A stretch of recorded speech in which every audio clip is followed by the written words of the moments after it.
ঝিনাইদহে এনসিপির মুখ্য সংগঠক নাসির উদ্দিন পাটোয়ারী সহ কেন্দ্রীয় নেতাদের উপর হামলা, মারধর ও ছিনতাইয়ের অভিযোগে মামলা দায়ের করা হয়েছে। মামলায় ছাত্রদলের ৮ নেতার নাম উল্লেখ সহ আরও প্রায় ১১০ থেকে ১১৫ জন অজ্ঞাতনামাকে আসামি করা হয়েছে।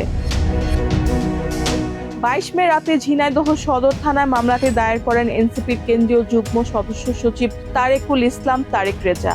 মামলায় যাদের নাম উল্লেখ করা হয়েছে তাদের মধ্যে রয়েছে ইসলামিক বিশ্ববিদ্যালয় শাখা ছাত্রদলের আহ্বায়ক শাহেদ আহমেদ, জেলা ছাত্রদলের সভাপতি ইমরান হোসেন, সাবেক সভাপতি এস.এম. সামিনুজ্জামান সামিন, সাধারণ সম্পাদক শাহরিয়ার রাসেল সহ আরও কয়েকজন।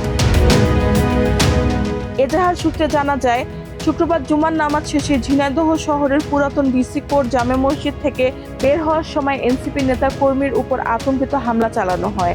হামলাকারীরা ঘুষি, ইট পাটকেল, জিআইপি পাইপ, বেসবল ব্যাট ও ধারালো অস্ত্র ব্যবহার করে বলে অভিযোগ করা হয়েছে।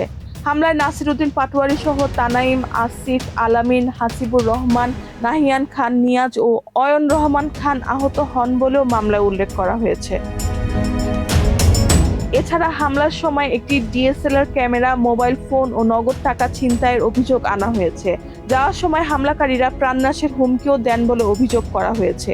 ঝিনাইদহের সদর থানার ভারপ্রাপ্ত কর্মকর্তা জানিয়েছেন, লিখিত অভিযোগ গ্রহণ করা হয়েছে এবং বিষয়টি তদন্ত করে আইনগত ব্যবস্থা নেওয়া হবে। রেহানা বেগম, প্রজন্ম 24।